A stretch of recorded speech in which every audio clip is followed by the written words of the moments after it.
Je suis contente de vous retrouver aujourd'hui pour ce nouveau podcast à table avec Annabelle. Et on a eu une belle discussion avec les filles, notamment avec Stéphanie qui est mariée depuis plus de 30 ans maintenant et de façon exceptionnelle pour nous. Elle a accepté de s'ouvrir et puis de nous dire comment elle et son mari ont pu traverser les différentes saisons de leur vie avec les hauts et les bas. Et c'était une discussion qui nous fortifie et qui nous rappelle que un mariage, c'est pas juste pour 1 an, c'est pas juste pour 2 ans, c'est pour toute une vie. Un mariage, c'est une alliance. Et on doit se rappeler, dans ces temps où le mariage est un petit peu pris quelquefois à la légère, que c'est avant tout une alliance qu'on fait devant Dieu et qu'on ne peut pas briser à la légère. Et qu'en fait, quand on se dit un mariage, c'est pour la vie, on va se donner la peine de travailler et d'investir dans notre mariage parce qu'on se dit, si c'est pour durer pour toute la vie, autant que ce soit bien et peut-être que ça peut être encore mieux qu'aujourd'hui. Et quelle est ma part de responsabilité? Qu'est-ce que moi je peux faire dans ce mariage pour qu'il puisse être de mieux en mieux? Quelle est la meilleure chose, les meilleures choses que je puisse donner à l'autre dans le mariage? Alors voilà, on a pu discuter de tout ça et franchement, ça a été une belle discussion. Et comme je le dis, c'est rare que Stéphanie puisse parler de tout ça, surtout de son couple. Alors profitez-en bien et je vous souhaite une bonne écoute.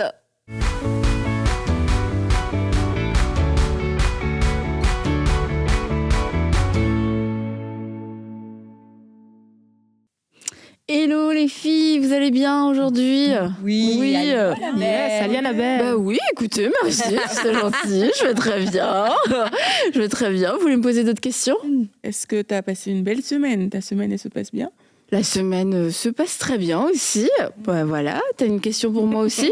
Non, juste un commentaire, t'es magnifique. Oh, merci. Oui, tu es rayonnante aujourd'hui. Oui. Toi alors? T'as mangé quoi ce matin? Voilà. Peut-être je vais manger un croissant tout à l'heure ou pas parce que sinon je m'en mettrai partout. Donc je vais attendre la fin de l'émission, de ce moment pour manger un croissant peut-être. La solidarité féminine. Si tu as quelque chose entre les dents, on te le dit. Merci. J'ai un doute. C'est ça. J'ai un doute. On va me laisser avec mes miettes de croissant. Donc Stéphanie, je te regarde parce qu'on parle de mariage aujourd'hui, mais de longs mariages. De longs mariages. Ouais, c'est ça, des mariages qui durent dans le temps. Oui. Et toi, ça fait beaucoup d'années que tu es mariée. 36 ans. Félicitations. Ouais. Même, c'est beau. En plus, on a su il y a pas longtemps à quel âge tu t'étais mariée. Oui, donc moi, je vous fais le calcul. Oui, c'est ça. Mais j'y suis toujours pas, moi, donc c'est bon, t'inquiète pas. Avec moi, ton âge est Merci. Parce que je calculerai pas. Mais 36 ans, mais en tout cas, ça, je sais que c'est longtemps pour être mariée aujourd'hui. Oui, exactement. Et surtout, on parle de mariage, mais je parle très rarement de mon mariage. Donc, je vous avoue... c'est l'honneur. On est privilégiés. Donc, voilà. On a une surprise. Luc est là aujourd'hui. Non, on n'a pas réussi. Peut-être plus tard, peut-être. Mais non, j'ai espoir qu'on puisse réussir à le faire un jour. Ah oui, peut-être. Un jour, qui sait. Non, t'as pas l'air d'y croire avec moi. Tu vois, on sait pas. Ok, on verra. Donc, et Laure, toi, ça fait 11 ans. Et oui, bientôt là, que t'es mariée. Félicitations à toi aussi. Oui. Tu t'approches du 36 ans. Oui, doucement, mais sûrement. Mais c'est presque le tiers, tu vois. Parce que ça commence par 1 an et puis ça arrive à 36. Oui, c'est ça. Merci Aurélie. Un changement entre tes 11 ans et tes 35 ans. Énorme. Nous, elle a une bonne question. Nous, c'est un crescendo. Tu vois, c'est vrai. Nous, on a eu un début assez costaud, quoi. Donc, plus ça va, ouais. J'imagine qu'à 55 ans, ça devrait être bon. À 55 ans de mariage. Écoute, on fera une émission. On se le note. Mais c'est ça, on parle de mariage qui durent dans le temps, parce que aujourd'hui, c'est pas forcément quelque chose qu'on voit encore beaucoup. Et c'est aussi une option quand même qui est dans la tête de pas mal de gens, qu'un mariage, c'est pas obligé que ça dure toute une vie, parce que si c'est compliqué, si on n'est pas heureux, si l'autre me rend pas heureux, si j'ai changé, etc. Bref, il y a mille et une raisons pour qu'un mariage ne dure pas. Mais on sait aussi en tant que chrétien que le mariage, c'est pas juste un engagement qu'on prend à la légère, il y a une alliance et il y a une portée spirituelle, un vrai engagement spirituel qui est important devant Dieu, et nous devant Dieu, de se dire mon mariage, je peux pas le laisser, je peux pas l'abandonner. Donc on aura l'occasion aussi de parler de ce qui peut venir détruire un mariage et comment Dieu veut le rebâtir. Pourquoi ça va pas toujours bien, le mariage? Écoute, tu vas nous le dire peut-être. Je t'écoute, là, tu peux. En fait, Stéphanie, moi, ça je va toujours pensais bien, que le mariage? c'était les Je vais te poser la papillons question tous les inverse. jours. Mais tu vois, peut-être que c'est aussi une des raisons pour lesquelles il y a des mariages dans lesquels on n'est pas heureux. C'est parce qu'on ne vit pas ces papillons, cette passion, et ça occasionne beaucoup de déceptions. Et tu disais, vous, le début, ça a été un peu difficile. Ouais, vraiment. Et comment, je me souviens une fois sur MC, on avait fait un sondage. Comment est-ce que vous avez trouvé vos premières années de mariage? Et en fait, la majorité des gens avaient trouvé leurs premières années, même au pluriel, difficiles. S, je te dirais. Les premières années, c'était comme, ça a été un défi, ça a été un challenge. Et puis, on en parlait l'autre jour, c'est que il y a quand même beaucoup de couples et des couples chrétiens, les premières années, ils n'arrivent pas à les passer. Ouais. Donc il y a plusieurs choses, mais il y a aussi cette notion de cet engagement, de cette alliance. Je crois qu'il faut ramener, il faut en reparler aussi, parce que une alliance, c'est pas quelque chose. Finalement, écoute, je savais pas que tu ressemblais à ça le matin. On va passer à autre chose. Et je vais arrêter après. Je suis sûre que je vais avoir des commentaires. C'était pas gentil avec Stéphanie, mais Stéphanie, de ton temps. Mon temps, écoute. Heureusement que je suis assumée. Moi, je trouve qu'il y a une beauté à avancer en âge. Donc, je m'assume. Donc, Non, mais parce que je trouve que le discours et peut-être même l'enseignement qu'on a sur le mariage, il y avait très peu d'enseignements sur le mariage il y a quelques années, mais le peu qu'on avait, finalement, il y avait quand même quelque chose qui était important au niveau, j'en reviens, de l'alliance. Oui. Et toi, quand tu t'es mariée, tu avais conscience, pour toi, un mariage, c'est pour la vie. Écoute, ça a changé aujourd'hui, mais dans l'église où je m'étais convertie, tout ça, je me suis convertie j'ai accepté Jésus à l'âge de 15 ans, donc je rencontre mon mari à 18 ans, on se marie à 20, mais tu sais, nous, c'était tout très, très, très impliqués dans l'Église et c'est bien. Mais on aura l'occasion d'en parler, des priorités, tout ça. Mais quand on s'est mariés, au début, c'était difficile. Mais là, le pasteur, il nous avait dit, si vous vous séparez, vous allez devoir rester célibataire pour le reste de votre vie. Hey, je te dis pas, Jésus, viens m'aider. Il n'y avait pas d'option de séparation. La gale ou elle? Non, le secret pour un mariage. Moi, je suis pas ici pour vous impressionner, hein, vous savez. Non, mais je fais une blague. Mais d'un autre côté, c'est bien, par contre, parce que... Et là, je fais abstraction de toutes... Tu sais, comme je fais abstraction de toutes les comment je peux dire, les exceptions. C'est ça, je veux dire. Je veux pas généraliser, mais il y a beaucoup de mariages, tu sais, on se sépare pas parce que le gars, il prend le tube de pâte à dents puis il met la pâte à dents à côté, tu vois, le tube de dentifrice, ou bien on se sépare pas parce que les chaussettes... Tu vois, donc je trouve qu'il y a une notion d'engagement où le mariage, honnêtement, faut y travailler. À moins que... Bon, j'ai un couple d'amis, moi, ils vont peut-être se reconnaître, là. Eux, ils nous ont dit, ils se sont jamais chicanés de toute leur vie. Comment est-ce possible? Wow. Ça nous découragé parce que moi, nous... Est-ce qu'ils habitent ensemble ou... oui! Mais, bonne question. Mais tu vois, moi, c'est là que je trouve c'est important de briser le mythe du mariage parfait, que tout le monde, il est parfait dans un monde de parfait, là. On est honnête, vivre à deux. Tu sais, ça dit l'homme qui... Tu sais, tu quitteras ton père et ta mère et tous les deux deviendront une seule chair. Moi, je suis d'accord, c'est moi qui ai la chair, tu vois.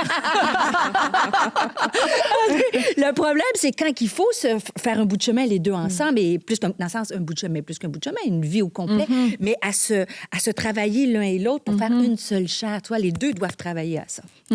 Mais genre, tu rigolais et on a bien rigolé, mais c'est le fait de dire si je dois rester célibataire toute ma vie, disons que ça met un petit peu de pression à travailler sur ton mariage. Ça vaut la peine de le faire. Tu sais, je peux juste pas changer en fait. Il y a pas 1000 options et quand t'as pas 1000 options, mine de rien, t'investis énormément sur ce que t'as. Tu te dis ce que j'ai, c'est est-ce que ça peut être meilleur, et si ça peut être meilleur, qu'est-ce que moi je peux faire pour l'améliorer.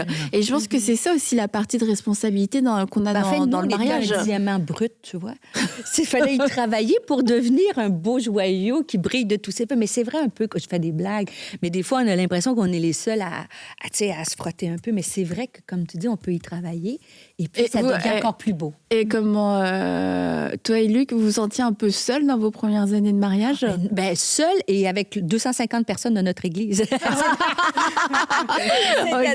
À cette époque-là, Luc, il travaillait dans une banque, mais il était pasteur de jeunesse, si tu veux. Il s'occupait du groupe de jeunes. Donc, il racontait pas ses problèmes de couple pas jeunes. Du tout. Nous, on était parfaits. On avait l'air parfait. Tout le monde était beau, mais tout était parfait. On n'avait pas besoin de demander la prière.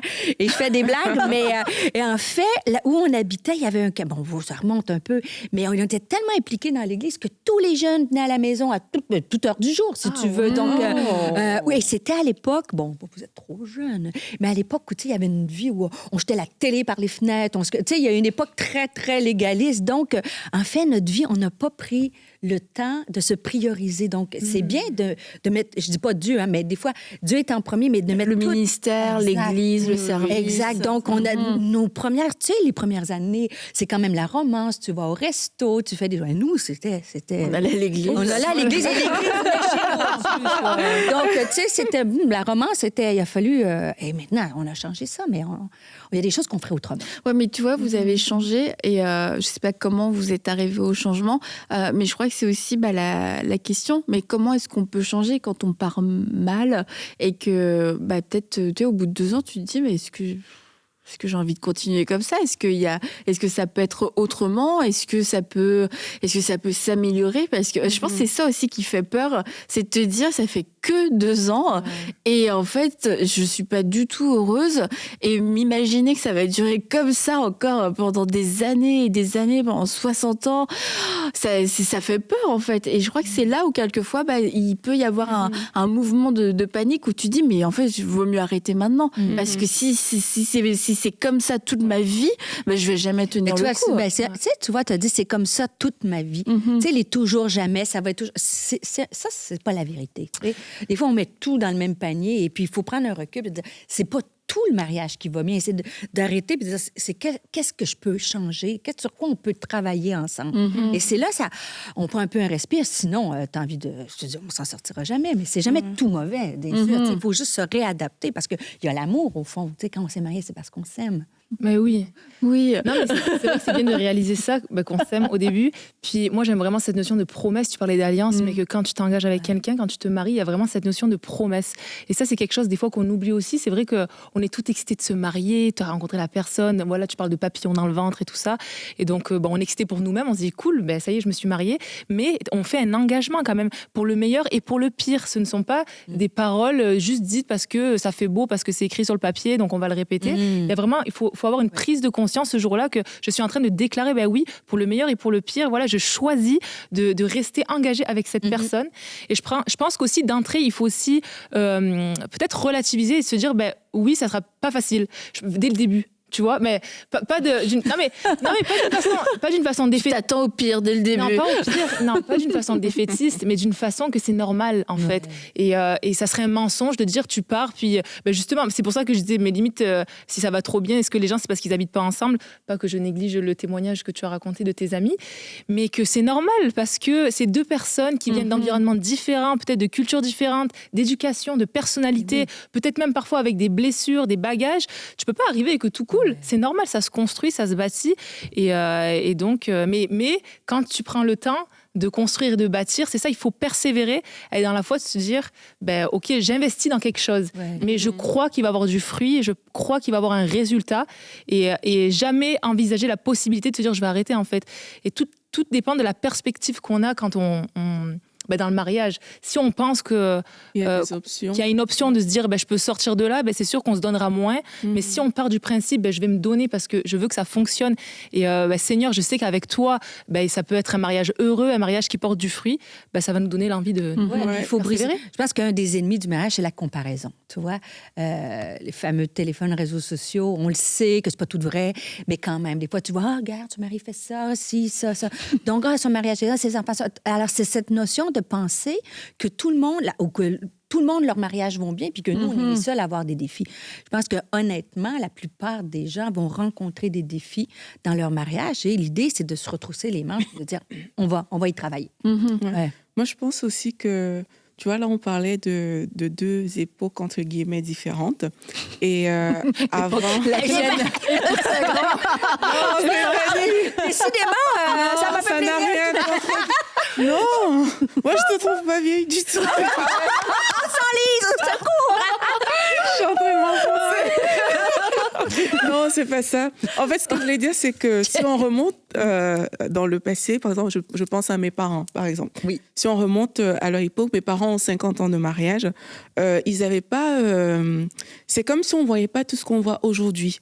On voyait une femme qui se mettait avec un homme, et puis c'était pour toute la vie.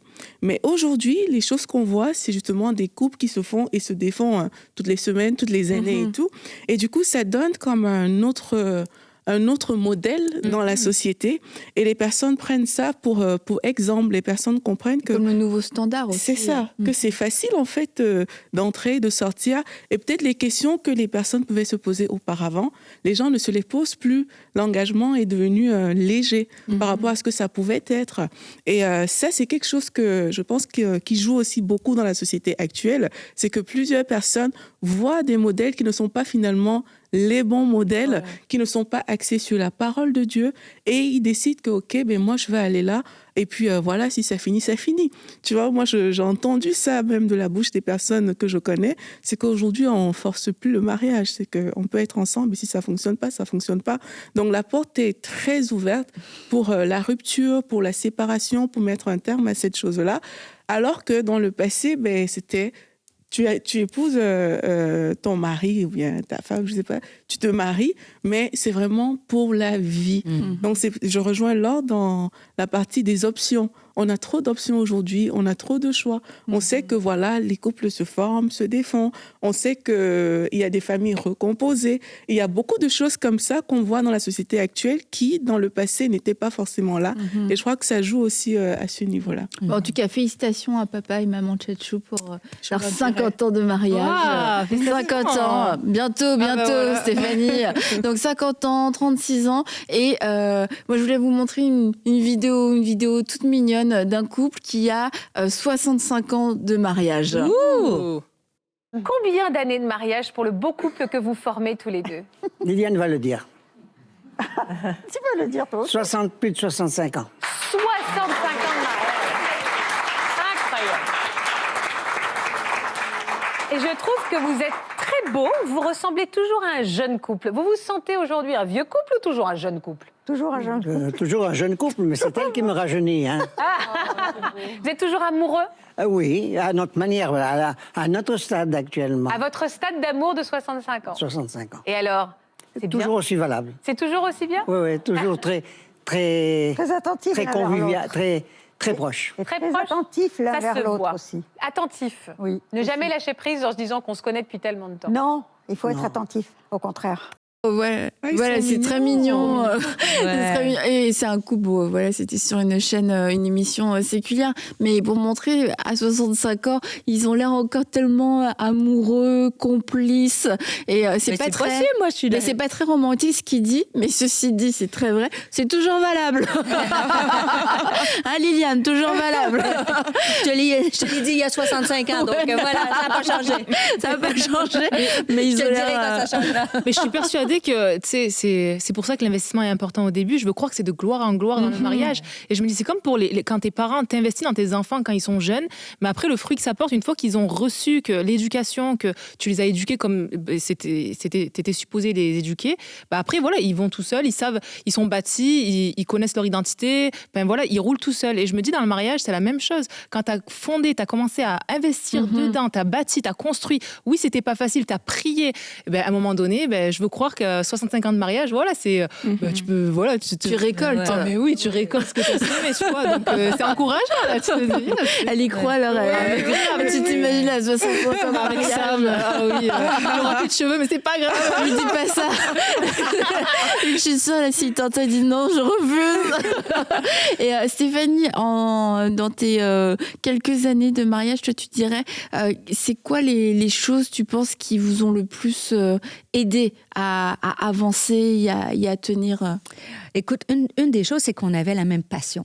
La même passion de bâtir le royaume de Dieu. Donc ça aide parce qu'on voulait chacun l'un l'autre l'épanouissement. Dans le mariage, en fait, ce qu'on veut, c'est que donner le meilleur pour que l'autre s'épanouisse. Alors, nous, on voulait, dans ce que Dieu nous appelait à faire, que lui soit épanoui dans l'appel que Dieu avait mis sur sa vie, que moi, je sois épanouie dans l'appel que Dieu avait placé sur ma vie. Et ça, je rends grâce vraiment à Dieu pour le mari qu'il m'a donné. C'est un homme qui m'a appuyé dans le ministère depuis... Ah oui, parce que toi, il fallait que tu aies un mari qui croit en ça et qui était bien à sa position, sécure en tant qu'homme. Et il voulait que Dieu m'amène plus loin. Et moi, je voulais la même chose pour lui.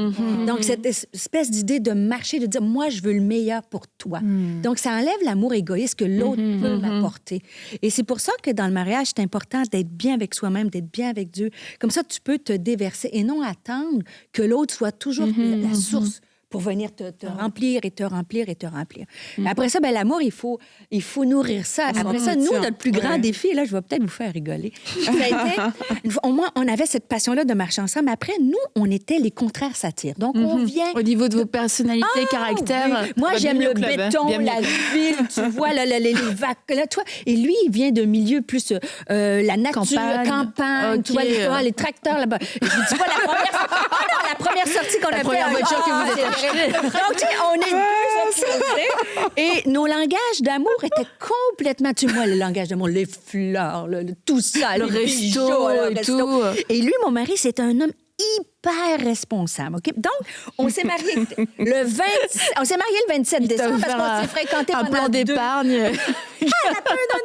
Le 27 décembre, c'est en plein hiver, tu vois, parce que ça... Il n'y a que les chrétiens déjà qui se marient le 27 décembre. Après 2 ans, tu te fréquentes. T'attendais pas le printemps prochain. Peut-être même, je pense qu'on a des photos où tu me vois avec mon truc avec de fourrure là, à Rimouski en plein hiver. Donc, on se marie en plein hiver et pour notre premier anniversaire de mariage, moi, ça va être super. Et mon mari m'a offert des pneus de voiture. Parce qu'il dit que non, mais je vous dis que oui. Ça fait 36 ans qu'il dit que je compte l'histoire comme ça, mais elle est vraie quand même. Parce que lui, il n'est pas là pour se défendre. Non, j'ai le micro, je le dis.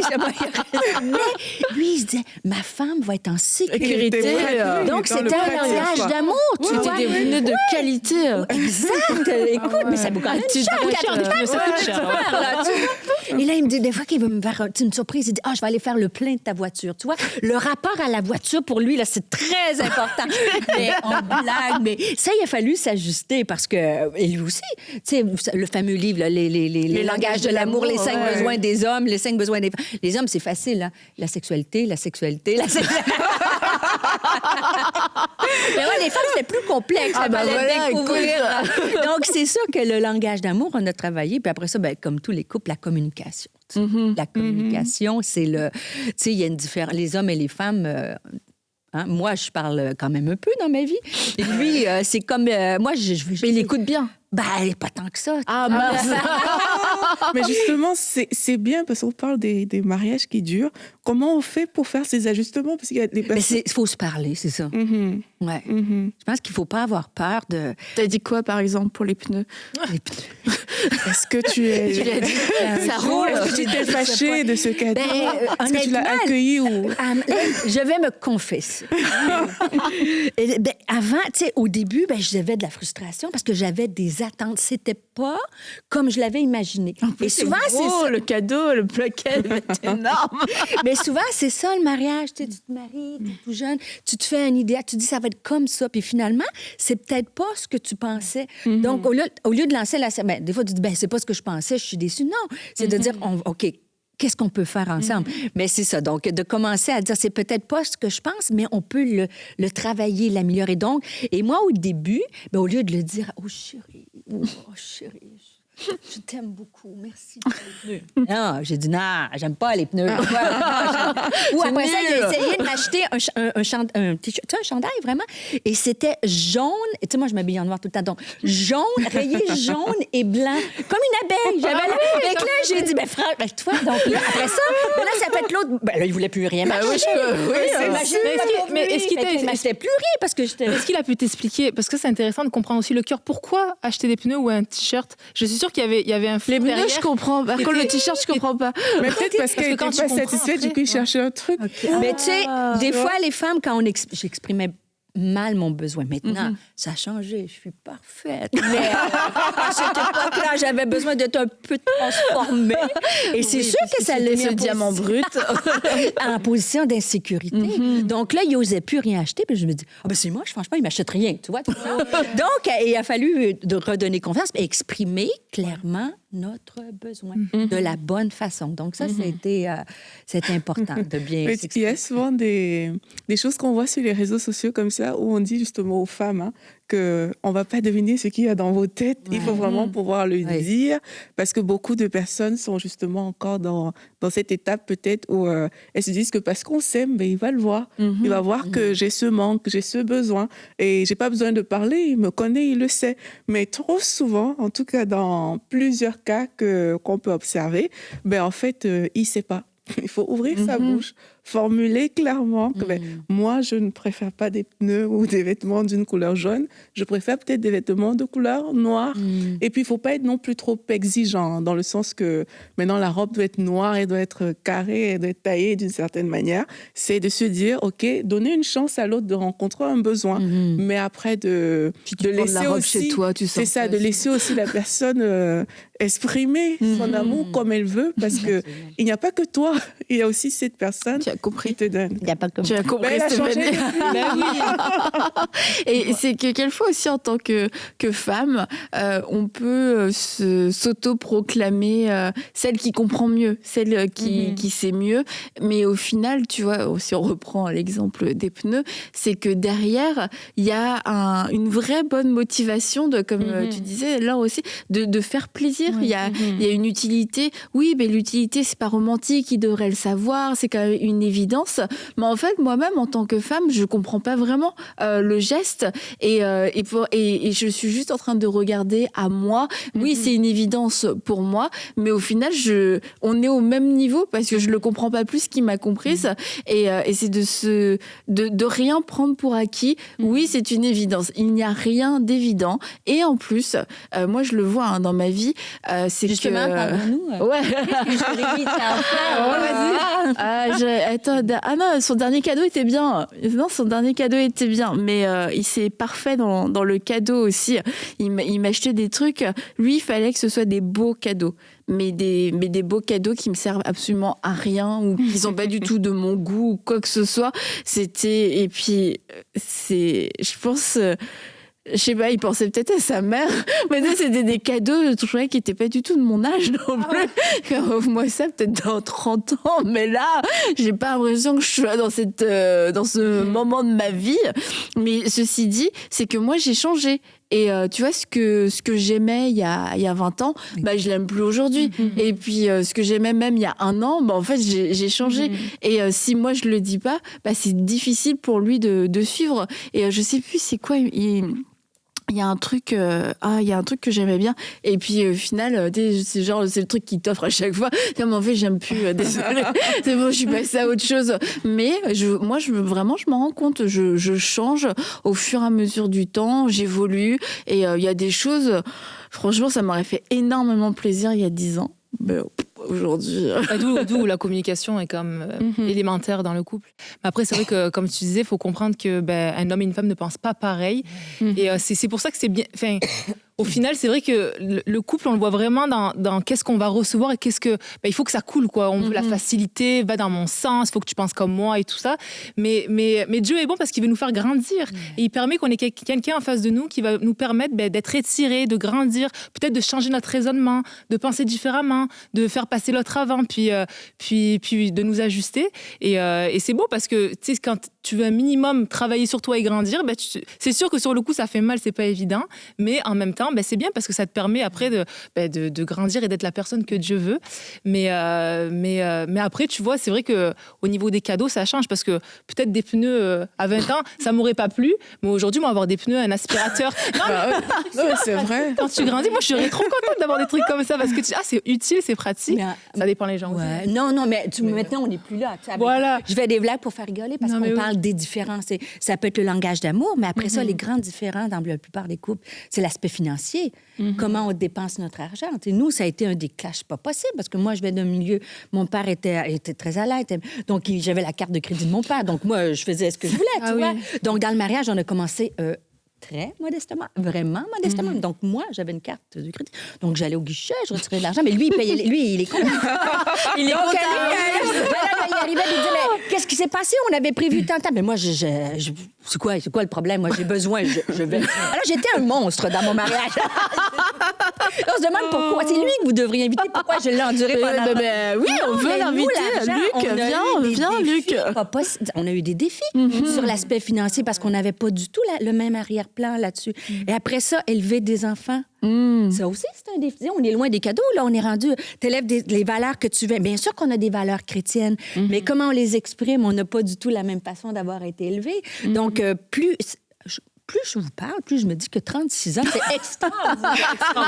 Non, mais on a travaillé beaucoup. Est-ce que tu veux l'appeler? Tu veux l'appeler pour lui dire à quel point tu l'aimes? C'est vrai que je vais l'appeler. Et plus on avance... Tu sais, quand on a des défis aussi familiaux, par exemple, mais c'est pas évident. Il faut être solide ensemble. Faut dire, écoute, là, beaucoup de couples vont aller... Et j'ai pas de jugement parce que c'est difficile, mais quand tu dis, je me serre les coudes, on va passer au travers, c'est que tu es une vraie équipe. Là, tu sais, on n'est plus dans les pneus, les papillons. On est dans cette espèce d'alliance-là. Tu dis à la vie, à la mort, puis Dieu est avec nous, puis on va le passer. Et bien sûr, le ciment, c'est la prière. Est-ce qu'il y a un moment, peut-être, où on reconnaît qu'on a passé le cap entre guillemets, des petites choses du quotidien pour être enraciné dans l'alliance, justement, parce que ça peut aider à se dire, mais en fait, hier, je me serais énervée pour telle chose, mais aujourd'hui, je vois plus loin, je vois Aurélie, le futur. Tu le dis tellement bien, je vois...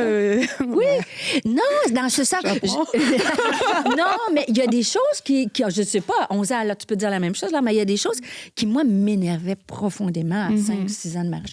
Aujourd'hui, là, mon combat est tellement ailleurs. Ma pensée, je suis tellement rendue spirituelle.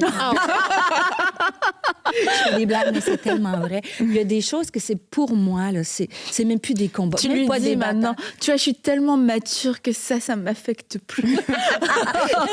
Il y a des choses qui m'affectent encore, mais tu vois, je sais pas, plus tu avances dans le temps, plus il y a des petites choses, ça vaut même pas la peine de se prendre la tête pour ça, tu vois. Donc, c'est vrai, je trouve que c'est la beauté d'être à une autre époque, Annabelle, tu vois.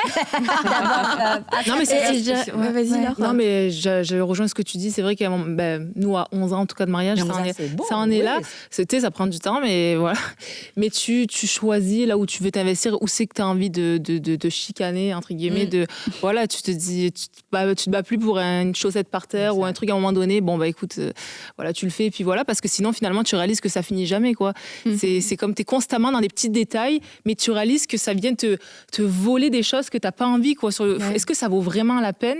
Et je trouve que du coup, après, quand tu fais la part des choses, tu arrives à mettre ton effort sur ce qui est vraiment important. Donc, ça ne veut pas dire qu'après, il n'y a plus d'ajustements, mais c'est des ajustements qui sont plus nécessaires et plus importants pour la santé du couple, de la famille, qu'un truc qui traîne où à un moment donné, tu te dis, bon, vaut mieux que je le fasse, ça allait beaucoup plus vite. Il y aura pas je vais perdre mon temps et mon énergie pour des choses qui en valent pas tant la peine. Donc, mais est-ce que c'est une décision? Peut-être ça, c'est certain. Parce que on peut penser que ça... Moi, je crois vraiment que c'est une décision et qu'il faut prendre intentionnellement parce que la vie peut t'amener à ne jamais prendre cette décision et tu te retrouves 20 ans, 30 ans de mariage, aigri et tu vois, tu passes par des moments plus difficiles, mais c'est à cause de toutes ces petites choses-là que c'est comme t'arrives pas à connecter et puis tu sais pas pourquoi en fait. Quelquefois, oui, il y a des grands épisodes, mais quelquefois dans la vie, il y a des moins grands épisodes, il y a des périodes plus creuses où il n'y a pas un grand défi qui arrive et pourtant on se comporte comme si on est en train de passer par le feu et c'est parce que il y a eu toute cette accumulation de plein de choses qui ont fait que on se parle pas bien, on a de l'impatience, etc. Et Joyce Meyer disait si moi je devais dire tout ce qui me elle disait qu'avant elle avait cette tendance-là à dire tout ce qui lui déplaisait, tout ce qu'elle voyait qui n'était pas conforme à ce qu'elle voulait et en fait le Seigneur lui a dit mais arrête de faire ça parce qu'elle disait tout ce qui la dérangeait et tout ce qui lui déplaisait, il semblerait qu'il y en avait beaucoup. Mais c'est pour ça aussi que c'est, comme souvent, en début d'année, on va prendre des résolutions, bon, peu importe quand tu le fais. Mais je trouve que comme couple, c'est bon de s'arrêter puis de faire le point. On en est où? On peut le faire à 1 an, à 2 ans, à 5 ans.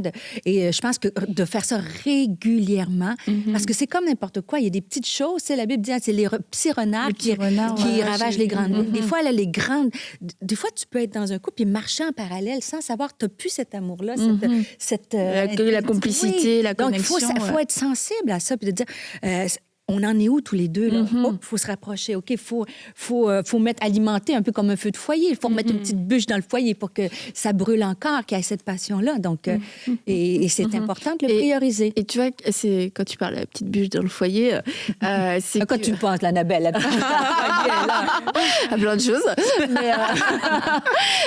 Mais c'est qu'il y a beaucoup de choses aussi aujourd'hui que la société nous propose comme étant des bonnes bûches, mais qui sont des explosifs au final. Ouais, c'est ça.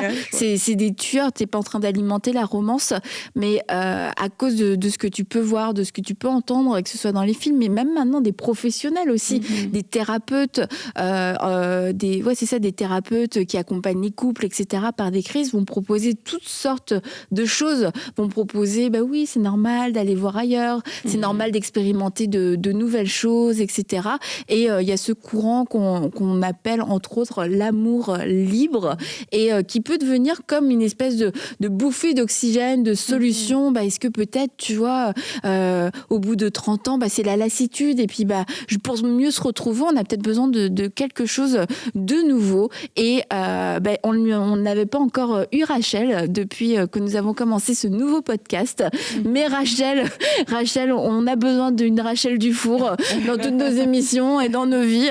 Et du coup, j'ai posé la question à Rachel, que penser de l'amour libre et c'est quoi les conséquences, les réelles conséquences dans un couple? Bonjour, à table avec Annabelle, je suis ravie d'être avec toi Annabelle pour cette nouvelle émission. L'amour libre, encore une fois, j'aime beaucoup les sujets que tu choisis. C'est important de s'arrêter sur la définition, la sensation que ce terme nous provoque, l'amour libre. C'est la pratique des relations sexuelles en dehors de toute contrainte, surtout celle du mariage. L'amour libre, c'est une illusion. L'illusion de liberté, de bonheur, de facilité. Mais c'est vraiment un mirage qui nous ment en fait, qui nous ment et qui nous fait croire que le cadre du mariage va nous priver de quelque chose, va nous voler du bonheur. C'est tout l'inverse que Dieu a prévu. Et le mirage, en fait, est même prouvé par des études, des statistiques américaines qui prouvent qu'une femme mariée avec un seul partenaire toute sa vie développe plus de plaisir au niveau de sa sexualité qu'une femme qui va essayer, pratiquer l'amour libre. Pourquoi est-ce que c'est une réalité que l'amour libre ne provoque pas le bonheur, mais le cadre, la sécurité que l'Alliance a voulu pour le mariage et les relations sexuelles provoque du bonheur, de l'épanouissement et de la croissance dans cet épanouissement? Eh bien, c'est parce que dans l'alliance que Dieu a prévue entre un homme et une femme mariés ensemble, eh bien, il y a la sécurité, un cadre sécurisé qui va nous permettre de développer de la confiance, de l'amour à tous les niveaux. L'amour, c'est comme un diamant avec plein de facettes. Et puis, il y a plusieurs couches, plusieurs niveaux d'intimité, plusieurs niveaux de connexion. La relation sexuelle est d'abord spirituelle. Et donc, en fait, quand on est attaché à son conjoint, à son mari, à son épouse, à sa femme, eh bien nos âmes peuvent connecter et créer des liens qui vont développer du bonheur à l'intérieur de la relation sexuelle. Et puis quand on est dans cette sécurité de l'alliance aussi, eh bien on va pouvoir développer de la connaissance de l'autre au niveau de ses émotions, on va pouvoir apprendre à connaître ce qui fait vibrer l'autre, ce qui est sexy pour l'autre, ce qui est rassurant pour l'autre, ce qui veut dire je t'aime pour l'autre au niveau émotionnel. Et bien sûr, au niveau physique, les relations sexuelles s'apprennent ensemble, se développent. Et puis comme on traverse tous des saisons de vie différentes au niveau de notre corps, en fonction de qui l'on est, de ce que l'on vit et de ce que l'on traverse, eh bien on peut ajuster, apprendre à connaître le corps de l'autre. Ce verset qui dit que le corps de l'autre appartient à son conjoint, c'est pas pour imposer, pour forcer, mais c'est pour vraiment apprendre à découvrir ce qui va donner du bonheur à son conjoint.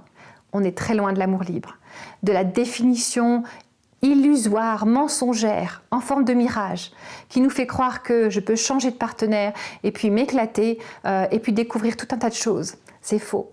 Tu seras plus épanoui, plus heureux, plus heureuse en développant cette relation d'intimité au niveau spirituel, émotionnel et physique dans le cadre du mariage, dans le cadre de l'alliance, de la sécurité de ce que Dieu a prévu pour toi.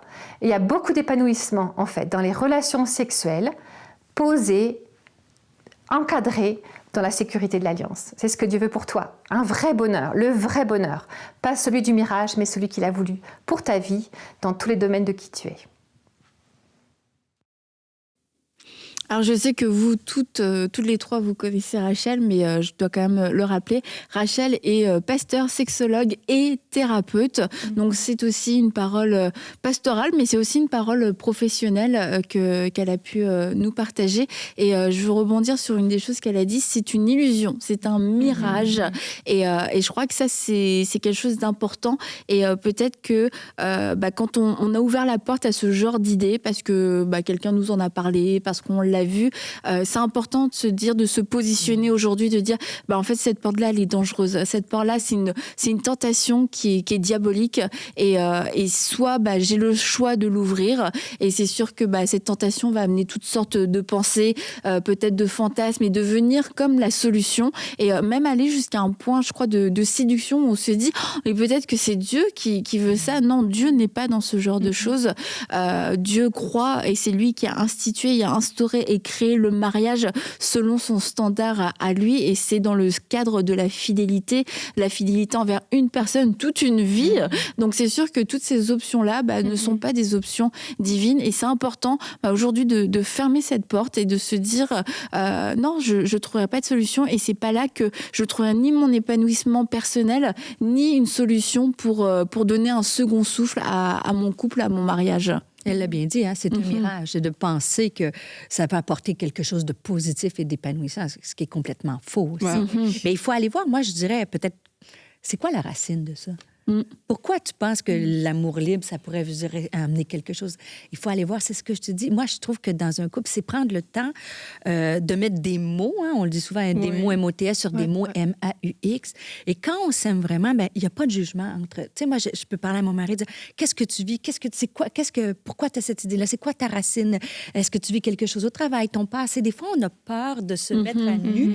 Je vais laisser le côté physique à Rachel, mais je te parle tous celles qui me connaissaient, vous savez que c'est pas mon sujet que j'adresse, mais émotionnellement, c'est important d'être capable d'être vrai avec son conjoint puis de dire qu'est-ce que je vis en ce moment.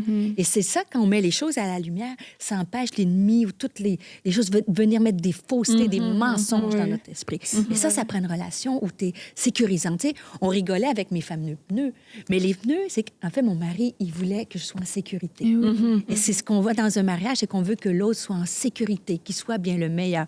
Donc, il faut avoir cette espèce de relation-là de confiance où on peut tout se dire sans jugement. Tout se dire, puis c'est vrai qu'en plus, la vie va tellement vite. Tu sais, après, tu as les enfants, tu as le travail, puis c'est vrai que tu prends plus le temps donc, de t'arrêter, de discuter, et même des fois de prendre le temps de dire des compliments ou des choses qui peuvent paraître banales parce que tu te dis, bon, de toute façon, elle le sait ou il le sait. Je lui ai dit quand on s'est mariés, ou quelquefois, tu sais, je peux faire un petit toujours compliment. valable. Voilà, c'est toujours valable, tu sais. Mais non, mais des fois, tu as besoin de rappeler, tu as besoin de redire à la personne pourquoi tu l'aimes, qu'est-ce que tu aimes chez elle. En plus, on évolue, on grandit, donc des fois, il y a des choses qu'on développe, il y a peut-être des qualités qu'on ne sait même pas qu'on a, puis la personne va te le dire en face. Hey, en passant, j'aime quand tu fais ça, ou j'aime quand...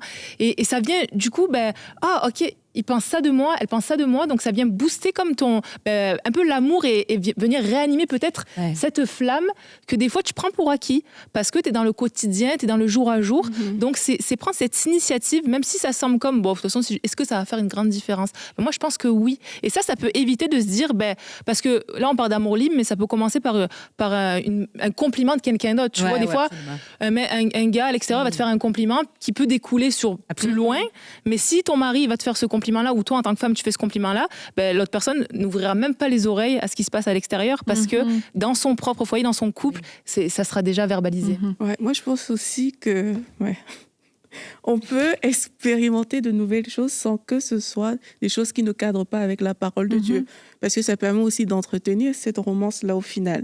C'est de se dire peut-être que, voilà, depuis toutes ces années, il y a des choses que ces personnes-là ne connaissent pas encore. Peut-être que, au début, tu disais qu'au niveau des sorties, vous étiez très différents. Il y a peut-être certaines personnes, ils ont besoin d'expérimenter ou de nourrir leur romance d'une manière différente que ce qu'ils ont eu l'habitude de faire jusqu'à présent. Et ça peut aider à entretenir et fermer la porte à des options, en fait, qui ne sont pas des options divines, des options qui viennent purement du monde. Et c'est comme tu disais, Stéphanie, c'est de s'asseoir, de réfléchir ensemble. Qu'est-ce qu'on pourrait faire? Eux ont le droit d'avoir du plaisir, hein? Tu vois, de s'éclater, de faire des choses qui sont... On était, une fois, vous savez, dans les fameux tout inclus au soleil. Et puis, là, il y avait on sans le savoir, il y avait des couples de chrétiens de notre église qui étaient dans le même hôtel que nous, tu vois. Donc, quelle belle surprise! Donc, il est comme 8-9 heures du soir, le 21 heures le soir, tu vois. Quand toi et Luc, normalement, vous prenez place sur le dance floor. C'est juste pour te dire qu'on est dans le lobby de l'hôtel, tu vois. Mais nous, on s'en va manger, tu vois. Alors, il nous voit et il nous dit « Ah, pasteur, vous allez vous coucher! » Par défaut, on est des vieux. Mais nous, ça, justement, ça commence. Mais tu sais, tu as tout à fait raison, Aurélie. On peut avoir du plaisir dans un couple, avoir de l'imagination, faire des choses qui sont agréables. Et pour en revenir aussi avec l'amour libre, mais ça peut être sans que ce soit l'amour libre, comme un vieux terme, d'avoir une aventure ou quelque chose. C'est que l'investissement et les choses qu'on pourrait mettre en place pour ça, c'est des choses qu'on n'a jamais fait pour notre couple, pour notre femme ou notre mari. Et dès quelquefois, tu as des histoires, oui, voilà, il l'a amené à l'hôtel, il a amené sa maîtresse à l'hôtel, mais il n'avait pas amené sa femme à l'hôtel depuis des années. Tu vois, des choses comme ça, c'est te dire, mais... prenez-le bien, d'accord? Comprenez bien ce que je veux dire. Mais c'est que toutes les choses qu'une personne pourrait mettre en œuvre dans le cadre d'une aventure hors mariage, toutes les activités, l'argent dépensé, la créativité, l'inventivité, la disponibilité, si on utilisait toutes ces choses-là pour le mariage, pour reconquérir sa femme ou son mari, mais en fait, les résultats seraient... on repartirait dans une nouvelle lune de miel, dans une nouvelle... on apprendrait à reséduire l'autre, etc. Puis on a l'impression que pour le revivre, il faut que ce soit une nouvelle personne. Mais ça arrive dans la vie de se lasser, de s'éloigner, comme tu disais, on marche et puis finalement, c'est devenu très platonique. Mais c'est de se dire, qu'est-ce que... Surtout quand on a eu cette idée, cette porte s'est ouverte, je pourrais vivre autre chose avec quelqu'un d'autre. C'est de se dire, non mais attends, ce que je veux vivre, c'est possible avec cette personne, donc je vais faire, je sais pas comment bien le dire pour pas que ça sonne mal, tu vois, mais vivre une aventure avec ton propre mari ou ta propre femme, quoi. Mais il faut être vraiment intentionnel, hein, parce que la vie, les enfants, le métro, tu vas dire, Stéphanie, tu connaissais ma vie, nanana. Et c'est vrai que, tu sais, si tu t'arrêtes au quotidien, c'est compliqué, mais si on en fait une priorité, Et moi, je suis tout à fait d'accord avec ce que tu dis. Si notre énergie, notre imagination, de dire ça se prépare, ça, t'envoies un texto, il y a des choses que tu peux faire dans ton quotidien, même si t'es pas parti à Hawaï puis t'as pas un truc de fou. Là. Donc, si on est intentionnel pour nourrir ça, et il y a... Dieu sait qu'on sait qu'il y a des défis à tout ça, mais je pense que ça peut être vécu... parce que c'est plus facile de dire, Stéphanie, moi, j'ai les enfants, on n'a pas d'argent, on n'a pas ci, on n'a pas ça. Nous non plus, quand on a commencé, on n'avait pas...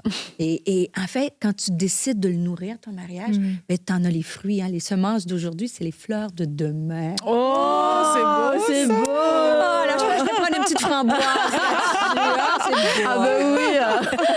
Merci, Stéphanie. J'espère que tu vas nous en sortir souvent des comme ça. Donc, les semences... Les semences d'aujourd'hui, c'est les fleurs de demain. Non, mais c'est parce que des fois, on attend d'avoir le setup, le truc parfait pour investir, tu sais. Et même, je dirais même le corps parfait pour mettre des... Tu sais, tu vois, il y a on se fait vraiment des barrières et te dire, Seigneur, je veux être intentionnel pour rendre mon mari heureuse et que ton mari fasse la même chose avec toi. Et c'est ça qui est bien. Tu vois, on attend que l'autre réponde à nos besoins, mais quand je réponds à son besoin, lui est en meilleure position pour répondre au mien.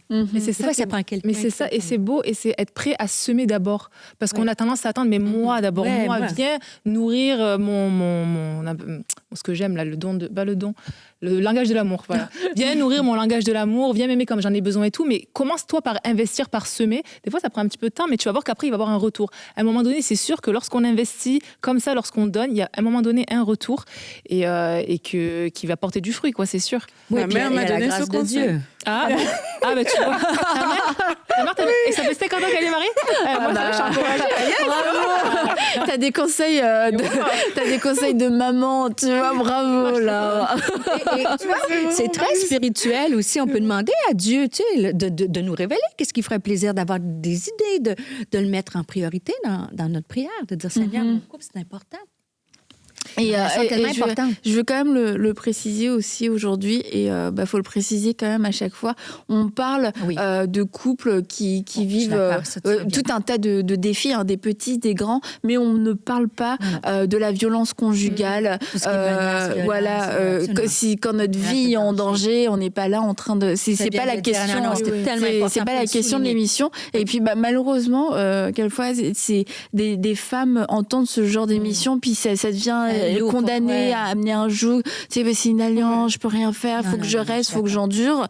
Et puis la femme qui, juste pour une chaussette, voulait partir, elle dit bon, c'est bon, elle entend cette dernière, elle entend cette phrase-là pour se dire ok, c'est de moi dont on parle. Non, vraiment, là, je tiens à le dire.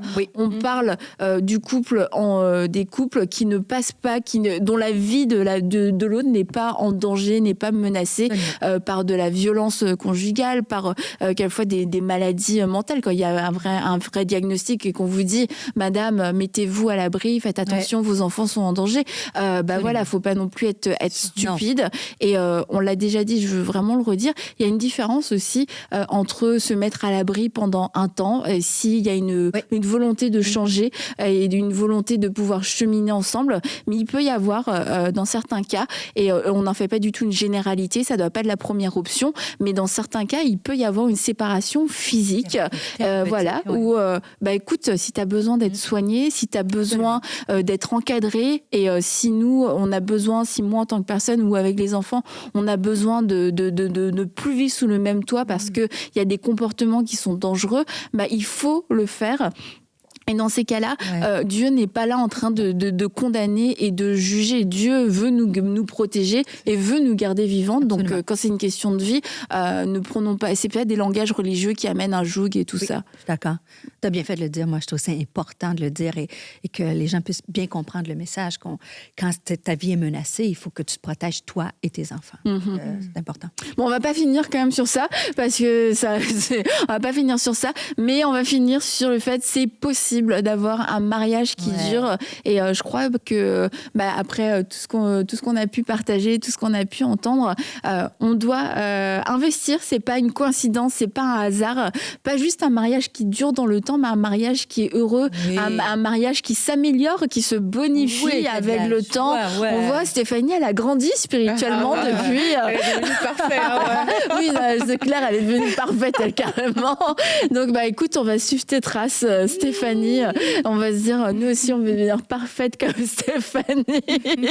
Et je le redis, Luc est le bienvenu. On aimerait entendre sa version des faits. On veut prier. Il va sûrement venir dire que c'est pas vrai qu'il a acheté des pneus, mais... Luc, on t'attend pour venir nous dire que c'est pas vrai, la version des pneus. On veut avoir la vraie version. C'est clair. On veut avoir la vraie version. Je lui fais le message. J'ai fait le message. Il va regarder l'émission, je suis sûre. Ah oui, ça, je suis sûre. Tu vois, en plus. Écoutez, merci beaucoup, les filles. Merci Stéphanie d'avoir partagé ton expérience. Alors que tu parles pas trop souvent. Je parle pas très... Nous, chez nous, c'est très privé. Donc, ok, merci. Si ça peut encourager... Ça reste entre nous, t'inquiète pas. Les semences d'aujourd'hui sont les fleurs de demain. Oh, c'est tellement poétique. On va finir sur cette note. Et je vous dis à bientôt, les filles. Merci encore. Bye bye. Bye.